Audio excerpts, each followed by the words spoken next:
Dear student, आज हम लोग क्लास 12 के लिए खाद्य उत्पादन में वृद्धि की कार्यनीति चैप्टर से प्रोटोप्लास्ट संवर्धन तकनीक को जानेंगे, है ना। प्रोटोप्लास्ट कल्चर कह सकते हैं इसको, सोमैटिक हाइब्रिडाइजेशन कह सकते हैं, है ना। तो इसको हम लोग चित्र के साथ समझेंगे कि कैसे क्या होता है।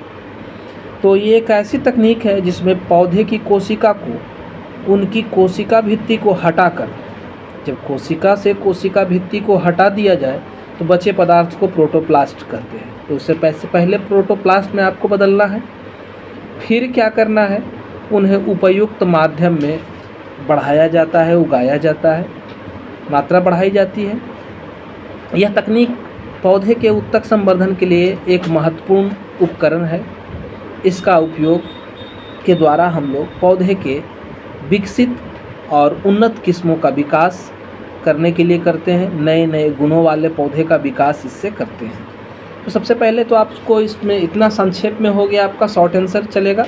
फिर है प्रोटोप्लास्ट क्या होते हैं, इसको समझाया गया है। तो प्रोटोप्लास्ट पौधे की कोशिका का वह भाग है जिसमें कोशिका भित्ति को क्या कर दिया गया है, हटा दिया गया है, ठीक है। उसके बाद कोशिका भित्ति को एंजाइम जैसे कि सेलुलोज और पेक्टिनेज के द्वारा हटाया जाता है। पौधे की कोशिका है तो इसको सेलुलोज को गलाने के लिए सेलुलेज एंजाइम और पेक्टिनेज एंजाइम का प्रयोग करेंगे तो कोशिका भित्ति खत्म हो जाएगी, ठीक है। तकनीक में पूरा विस्तार से क्या करना है, सबसे पहले तो प्रोटोप्लास्ट का पृथक्करण करना है।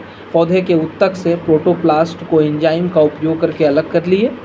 प्रोटोप्लास्ट को एक पोषक माध्यम में रखेंगे जहां उन्हें जीवित रखना है और बढ़ने के लिए आवश्यक पोषक तत्व उपलब्ध कराना है। फिर है प्रोटोप्लास्ट का पुनर्जन्म। प्रोटोप्लास्ट को फिर से पौधे की कोशिकाओं में बदलने के लिए प्रोत्साहित करना है जिससे ये नए पौधे को बना सके, नए अंगों का निर्माण कर सके। प्रोटोप्लास्ट संवर्धन के फ़ायदे क्या हैं, तो प्रोटोप्लास्ट संवर्धन तकनीक से हम पौधे की कोशिकाओं को दूसरी कोशिकाओं के साथ मिला करके सोमैटिक हाइब्रिड का निर्माण करते हैं और प्रोसेस को सोमैटिक हाइब्रिडाइजेशन कहेंगे। नए पक्ष पौधे विकसित होंगे, नई गुणवत्ता वाले पौधे, नए पोषक तत्व उसमें रहेंगे, हानिकारक गुणों को हटा सकते हैं, है ना। डिजीज फ्री पौधे का विकास कर सकते हैं। पादप कोशिका अगर बिना कोशिका भित्ति को हो तो उसे ही प्रोटोप्लास्ट कहते लिख दिए। अब दो कोशिका को हमको लेना है, दो प्रोटोप्लास्ट को लेना है जो अलग अलग हो और इसको पॉलीइथिलीन जेल की मदद से दोनों कोशिका के प्रोटोप्लास्ट को आपस में फ्यूज करा लेते हैं, है ना। और इलेक्ट्रो फ्यूजन तकनीक के द्वारा सोमैटिक हाइब्रिड का निर्माण हम लोग करते हैं, है ना। किस तकनीक के द्वारा, तो इलेक्ट्रो फ्यूजन तकनीक के द्वारा, है ना, हाइब्रिड सेल बनेगा। प्रोटोप्लास्ट संवर्धन का उपयोग से हमें क्या होगा, नए जीन को स्थानांतरित करने का में भी मदद मिलेगी। पौधे के बेहतर किस्म कई बार बता चुके, प्रतिरोधक क्षमता, पैदावार बढ़ेगी, वांछित गुण का समावेशन होगा, है ना। प्रोटोप्लास्ट संवर्धन तकनीक काफ़ी महत्वपूर्ण है। पौधे के क्या करते हैं, नस्लों को हम लोग काफ़ी हद तक क्या कर सकते हैं, तो सुधार सकते हैं। देखिए कैसे कैसे ये काम करता है। सबसे पहले ये कोशिका भित्ति वाला एक पौधा का कोशिका है।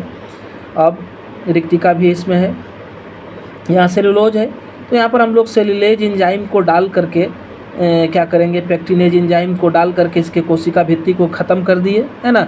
अब दो प्रोटोप्लास्ट हमको मिल गया है।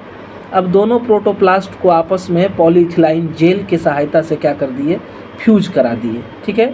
दोनों एक कोशिका में बदल गया, दो केंद्रक वाला एक कोशिका, डाइकैरियोन कह सकते हैं। फिर दोनों केंद्रक आपस में जुड़ जाएंगे तो एक केंद्रक वाला यह हाइब्रिड हमारा कोशिका बन जाएगा।